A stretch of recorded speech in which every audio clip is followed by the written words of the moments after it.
Assalamualaikum warahmatullahi wabarakatuh dan salam sejahtera buat semua. Saya Alia Safri. Terima kasih kerana menonton video bimbingan industri. Topik kita pada hari ini ialah pengurusan antarabangsa.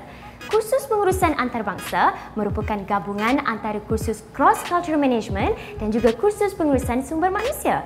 Kursus ini sangat berkait rapat dengan perbezaan budaya di antara negara. Contohnya, pengambilan dan pemilihan pekerja, merentasi budaya dan juga pengurusan antarabangsa menerusi komunikasi dan perundingan cara. Nak tahu lebih banyak tentang topik ini? Jom kita saksikan.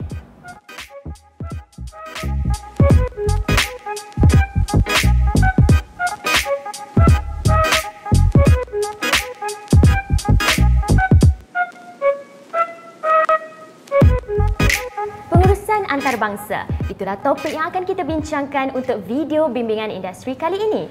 Tanpa melengahkan masa, saya akan perkenalkan kepada anda tetamu kita iaitu Encik Muhammad Azrin Zainuddin, Pengarah Eksekutif Bahagian Pembangunan Perniagaan Cervelo Trust Sendirian Berhad. Assalamualaikum Tuan. Waalaikumsalam. Apa khabar? Khabar baik. Alhamdulillah. Baiklah, pertamanya kami ingin ucapkan ribuan terima kasih kerana sudi meluangkan masa dalam video bimbingan industri kali ini. Terlebih dahulu, Tuan bolehkan cerita serba sedikit latar belakang Tuan dan juga syarikat Cervelo Trust ini sendiri. Silakan. Okey. Syarikat Cervelo Trust ni ditubuhkan awal 2016. If I'm not mistaken, February 2016 when we first launch our product ni. The product that we bring in is actually scooter elektrik berjenama Velocifero, berasal daripada Itali. Owner kepada Velocifero ni, saya cerita sedikit pasal produk lah. Owner Velocifero ni adalah salah seorang daripada designer Ducati. So nama dia Alessandro Tartarini. Dia ada family generation lah dalam Italjet, third generation tak silap saya, Alessandro ni. So produk yang kita bawa adalah produk Itali lah. Nak cerita sikit pasal Cervelo Trust. Cervelo Trust ni nama je international tapi sebenarnya dimiliki sepenuhnya Bumi Putra. Cervelo tu sendiri dalam bahasa Itali maksudnya brain, dan Trust tu dalam bahasa Sepanyol maksudnya 3. So daripada situ dah tahu dah 3 brains. So it's owned by 3 people.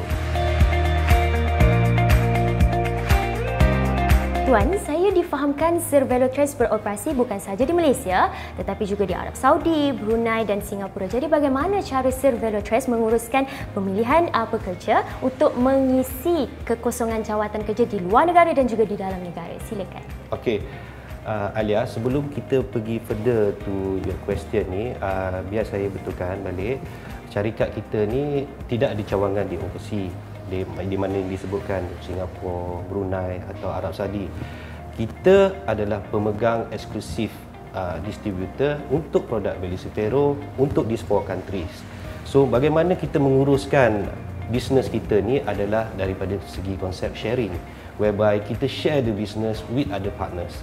So if let's say in Singapore, macam mana kita nak hidupkan Singapore, so kita cari few partners yang ada kat Singapore whereby dia interested nak buat bisnes Velocifero ni, skuter elektrik ni, bagi dia sedikit profit sharing dan dia uruskan sendiri.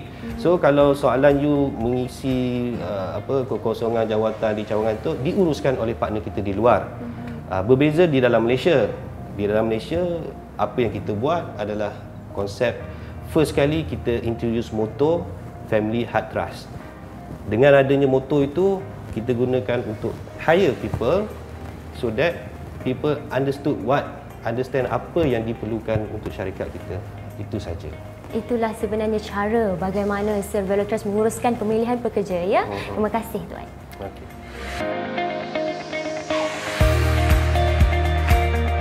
Tuan, soalan seterusnya yang kita nak acukan ialah bagaimana sebenarnya Cervelo Trust menerapkan minat ataupun budaya dalam masyarakat Malaysia untuk menggunakan skuter elektrik sebagai alternatif baru. Okey.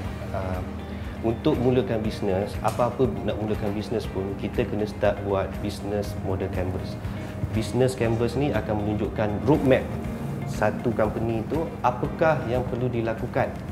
So kalau kita nak cerita pasal pemasaran, how we want to masarkan produk ni, kita brainstorm.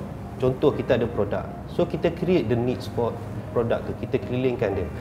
When we actually identify the needs, then only we know how to take action. Okey, untuk kategori skuter kita ni, skuter elektrik skuter elektrik ni, macam mana kita nak terapkan adalah, macam mana kita nak pasarkan adalah kita masukkan elemen sukan ke dalamnya. Daripada awal lagi, sebelum pemilihan skuter elektrik tu sendiri, kita dah identify what are the types of skuter elektrik yang boleh kita bawa masuk, yang tahan lasak dan boleh digunakan untuk sukan. So when we have reason for people to buy the product, then only kita boleh flourish the business lah. Itu saja. So whatever the thing is, we should actually do our market analysis dulu. Kita ada produk, kita kena tahu produk ni untuk kegunaan apa. Memang daripada awal, kita terus cerita pasal cabaran dia lah. Daripada awal, bila kita introduce ni, culture skuter elektrik ni memang tak ada. So macam mana kita nak buat kan? Try and error je lah. Maknanya we try to push the product for the use within 40 km radius saja. Maknanya pergi surau ke, pergi kedai. We try to penetrate that. Ada berjaya, ada tak berjaya. Then we change our marketing strategy. We try to push the needs for sukan pula. The needs for now the market yang kita nampak sekarang ni banyak ambil pasal security. Untuk gunaan pengawal. Even last few weeks pun kita ada several company with security datang, from security datang untuk menggunakan produk ni. So from my advice is that when you have a product, you create the needs dulu. When you create the needs for the product, di mananya you dah kumpulkan, then only you attack, penetrate satu. Of course it will take longer time or shorter time. It depends on how you ni lah. Okey, baiklah. Terima kasih Tuan. Itu antara cabaran dan juga bagaimana sebenarnya Servelotrans menerapkan minat dalam masyarakat Malaysia. Terima kasih Tuan. Sama. Tuan, kita nak tanya, bagaimana sebenarnya Servelotrans menguruskan ejen-ejen di negara yang berbeza yang disebutkan tadi, di Singapura, di Brunei dan juga di Arab Saudi?